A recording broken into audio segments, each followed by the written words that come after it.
18 ఏళ్ల క్రితం హైదరాబాద్ నగరం మహానగరంగా ఏర్పడగా ఇప్పుడు అది బృహత్ నగరంగా విస్తరించనుంది.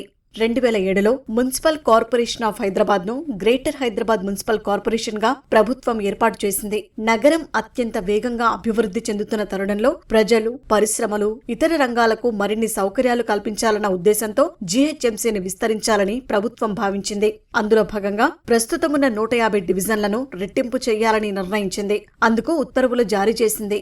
సర్కారు ఆదేశాల ప్రకారం ముసాయిదా నోటిఫికేషన్ను రూపొందించే పనులు మొదలయ్యాయి. ఈశాన్యంలోని దమ్మాయిగూడ మున్సిపాలిటీ నుంచి కొత్త డివిజన్ల క్రమం మొదలు కానుంది. దమ్మాయిగూడ మున్సిపాలిటీ జనాభా 1,00,000 వరకు ఉండటంతో ఆ డివిజన్ను 2గా విభజించనున్నారు. ఉత్తరం వైపున ఉండే కీసర ప్రాంతం 1వ నంబర్ డివిజన్, దమ్మాయిగూడ 2వ డివిజన్ గా ఏర్పడనున్నాయి.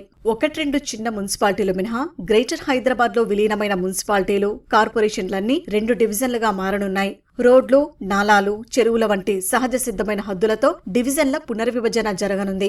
ఈ ప్రక్రియను పూర్తి చేసి 1-2 రోజుల్లో ముసాయిదా నోటిఫికేషన్ ఇస్తామని కమిషనర్ ఆర్వి కర్ణన్ వెల్లడించారు. విలీన ప్రాంతాలన్నింటినీ కలిపితే ప్రస్తుత జీహెచ్ఎంసీలో 1.3 కోట్ల జనాభా ఉంది. విస్తీర్ణం 650 చదరపు కిలోమీటర్ల నుంచి 2053 చదరపు కిలోమీటర్లకు పెరిగింది. పాత జీహెచ్ఎంసీ విలీనమైన స్థానిక సంస్థలోని వార్డులన్నింటినీ ఎక్కడికక్కడ జనాభా ప్రాతిపదికన విభజించనున్నట్లు అధికారులు వెల్లడించారు. ప్రతి డివిజన్కు 46,000 నుంచి 50,000 జనాభా ఉండేట్టు హద్దులను నిర్ణయిస్తామని పేర్కొన్నారు. ముసాయిదా నోటిఫికేషన్ ఇచ్చి డివిజన్ల హద్దులు, ఇతరత్ర అంశాలపై ప్రజల నుంచి ఫిర్యాదులు, అభ్యంతరాలను స్వీకరించేందుకు వారం గడువు ఇవ్వనున్నట్లు కమిషనర్ తెలిపారు. వచ్చిన ఫిర్యాదులన్నింటినీ పరిష్కరించి తుది నోటిఫికేషన్ ఇస్తామన్నారు. స్థాయి సంఘం సమావేశం లేదా ప్రత్యేక సర్వసభ సమావేశం నిర్వహించి అందులో తుది నోటిఫికేషన్ పై చర్చ నిర్వహించనున్నట్లు ప్రకటించారు. అందులో పాలక మండలి సభ్యులు తెలిపే అభిప్రాయాన్ని నమోదు చేసుకుని తుది నోటిఫికేషన్ తో పాటు సర్కారుకు పంపిస్తామని వివరించారు. అనంతరం ప్రభుత్వం కొత్త డివిజన్లతో గెజెట్ నోటిఫికేషన్ ఇస్తుందని అధికారులు వెల్లడించారు.